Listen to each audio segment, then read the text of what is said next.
بسم اللہ الرحمن الرحیم۔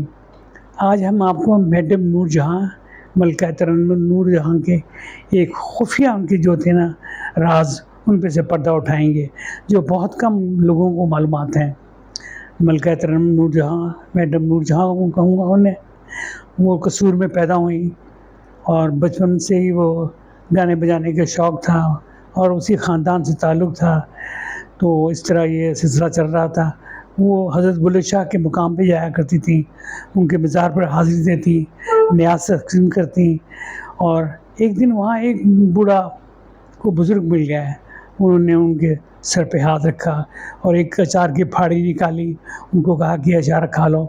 لیکن نور جہاں کی جو والدہ تھی وہ بڑی بولی کہ تو آپ میرے بچی کے گلی کا خراب کر دیں گے، بچی کا گلا خراب کر دیں گے۔ اس نے کہا یہ اچار کھائے گی، اس کی آواز پوری دنیا میں گونجے گی اور اس کی آواز کی شہرت ہوگی۔ تو وہ اس نے کھا لیا۔ اس کو نور جہاں کو پھر اچار کا بہت شوق ہو گیا، وہ جہاں بھی ان کو موقع ملتا وہ اچار اور کھٹائیاں وغیرہ خوب کھاتی۔ تو اس طرح کرتے کراتے وہ لاہور آ گئیں، وہاں بھی اپنا یہ ان کا جو تھا بیک گراؤنڈ اسی طرح یہ کام کرتی رہیں۔ وہاں ریڈ ایریا یعنی کہ ہیرا منڈی میں انہوں نے گھر لے لیا، وہاں ان کی بہت بڑی حویلی تھی۔ وہاں ایک نورا نامی ایک لڑکی تھی، وہ بہت ان کی خدمت کرتی تھی اور ہر وقت ان کو ملٹری کا دودھ، کبھی ملٹری کی چائے، کبھی ملٹری کا شربت پلاتی، ان کی مالش کرتی گردن کی اور ان کا بڑے لک آفٹر کرتی۔ پھر ان کو وہ بمبئی چلے گئے، بمبئی میں وہ ساتھ لے گئیں، وہاں بھی بڑا خیال کرتی۔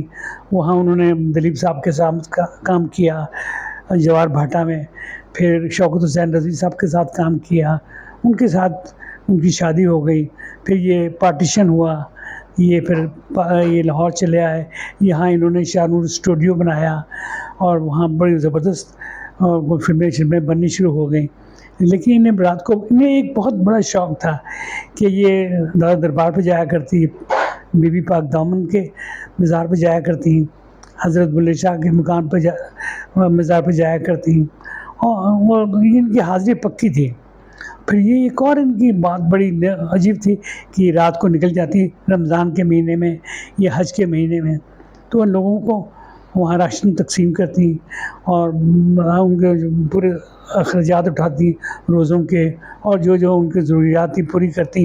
پھر انہیں ایک اور شوق تھا کہ لوگوں کو حج کرواتی تھی، یہ کسی عام بندے کو نہیں پتا تھا، یہ صرف ان کے ڈرائیور کو پتا تھا یا ان کی بیٹی ذل ہما کو یہ پتا تھا کہ یہ اماں یہ کرتی ہیں، ان کا یہ شوق ہے۔ وہ اکثر کہا کرتی تھی کہ میرے گانوں کا بھی حساب نہ کرو اور میرے گناہوں کا حساب بھی نہ کرو۔ تو یہ وقت چلتا رہا، بڑے بڑے لوگوں سے ان کی ملاقاتیں ہوتی، کیونکہ انڈو پاک کی بہترین گانے والی تھی، ہر محفل ہر جگہ یہ محفل کی جان ہوتی۔ تو یحییٰ خان صاحب جو ہمارے صدر پاکستان تھے، وہ بڑے ان پہ فریضہ تھے۔ وہ وہاں ایک زبردست ایک پارٹی تھی جس میں انہوں نے پرفارمنس بھی دینی تھی، اور وہ بیوروکریٹس بھی آئے ہوئے تھے، فوجی افسر بھی آئے ہوئے تھے، سیاستدان بھی آئے تھے اور بڑے بڑے لوگ آئے ہوئے تھے۔ تو ایک بندے نے آگے ان کے کان میں کہا کہ نورا انتقال کر گئی ہے۔ وہ اسی وقت دھڑے مار مار کے رونے لگ گئی، سب پریشان ہو گئے۔ انہوں نے خاص طور پر صدر یحییٰ کو کہا کہ میری واپسی کا انتظام کریں، انہوں نے جہاز کا انتظام کیا۔ یہ کوئی صبح اذان کے وقت یہاں پہنچی، سیدھی وہ وہاں اپنے ریڈ ایریا میں گئی، وہاں انہوں نے اس کے کفن دفن کا اور پورے زبردست انتظامات کیے ہیں۔ تو وہ بڑا اور بہت وہ رنجیدہ ہوئی اور بڑی ان کو اس چیز کا غم تھا، لیکن وہ بات کی بڑی پکی تھی، وہ کسی سے ڈرتی نہیں تھی اور وہ بڑی زبان دراز بھی تھی، جو منہ میں آیا کہہ دیتی تھی، نہ کسی پروڈیوسر سے ڈرتی تھی، نہ کسی ڈائریکٹر سے ڈرتی تھی، نہ کسی اور اپنے کوئی ساتھیوں سے ڈرتی تھی، کیونکہ وہ ان کا بڑا دبدبہ اور رعب تھا۔ تو یہ ان کی زندگی کے کچھ یہ واقعات ہیں، اور انہوں نے اپنی بڑی زبردست شاندار زندگی گزاری، اللہ ان کی مغفرت کرے۔